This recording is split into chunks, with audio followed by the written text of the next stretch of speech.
ഞാൻ എൻ്റെ രക്തത്തിലുള്ള കാര്യങ്ങൾ എനിക്ക് നിഷേധിക്കാൻ പറ്റില്ല.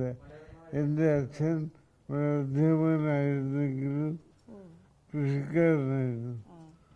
അച്ഛൻ്റെ തറവാട് പഴയ വലിയ ഒരുപാട് കൃഷിസ്ഥലങ്ങളുള്ള ഒരു തറവാടായിരുന്നു. ആ കൃഷിസ്ഥലങ്ങളൊന്നും ഇപ്പോൾ ഇല്ല.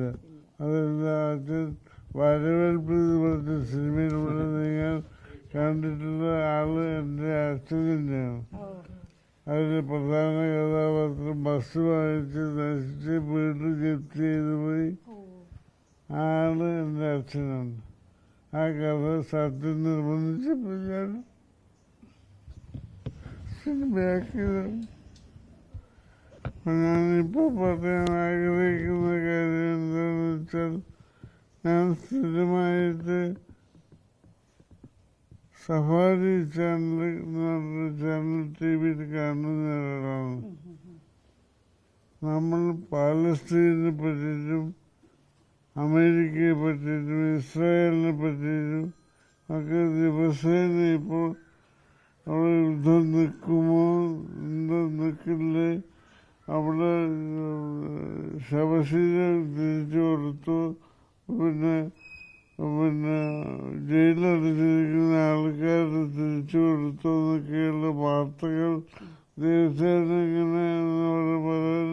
ഇങ്ങനെ കേട്ടുകൊണ്ടിരിക്കുന്ന കാലഘട്ടമാണ്. പക്ഷെ ആ ചാനലിൽ ഒരു പ്രത്യേക സംഭവം ഞാൻ കുറേ കാലമായിട്ട് കാണാറുണ്ട്.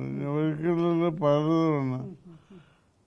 അതിൽ എനിക്ക് ബഹുമാനം തോന്നിയ ഒരു കാര്യം എന്താണെന്ന് വെച്ചാൽ, ലോകത്ത് കൃഷിക്കാര്യങ്ങളിൽ ഇത്രയധികം വിപ്ലവകരമായ മാറ്റങ്ങൾ കാണിച്ചു കൊടുത്ത, ലോകത്തിന് കാണിച്ചു കൊടുത്തുള്ള ഒരു രാജ്യമാണ് ഇസ്രായേൽ.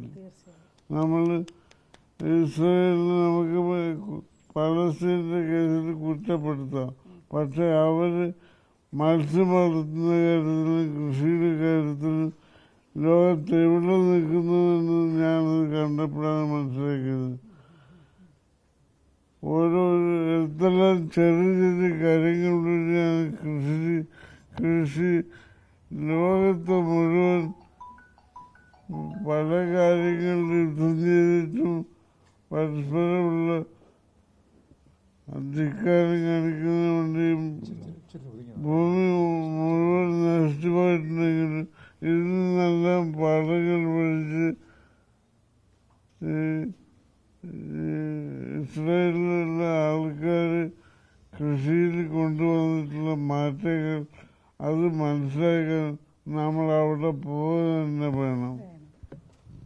അവിടുന്ന് എനിക്ക് പറയാനുള്ളത്, ഇവിടുന്ന് ഈ കണ്ടനാട് ഭാഗത്ത് നിന്ന് ഒരു സംഘം ഇസ്രായേലിൽ പോകാൻ വേണ്ടി ശ്രമിക്കണം. ഞാനും കൂടി ഉണ്ടാവുക.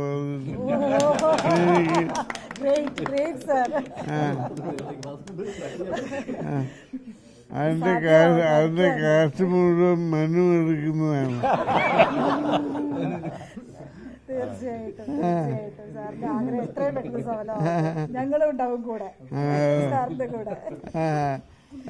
അത് പഠിക്കുക തന്നെ വേണം.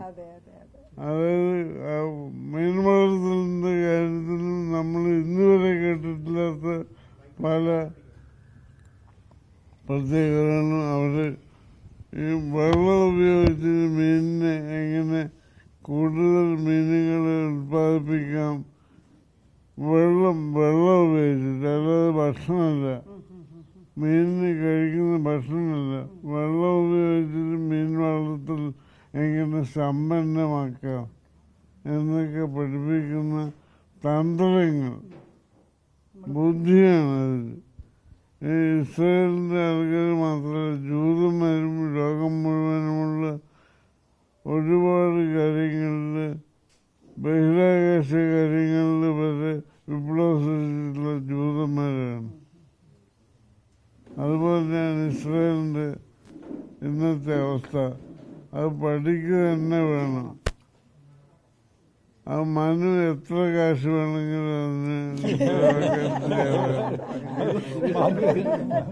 എന്നോട് പറഞ്ഞിട്ടുണ്ട്. അപ്പൊ അതിനു വേണ്ടി നമ്മൾ ശ്രമിക്കുക. മനുവിനെ എന്താണ് പ്രേരിപ്പിക്കുക? മനു നമ്മളെ പ്രേരിപ്പിക്കുന്നത്.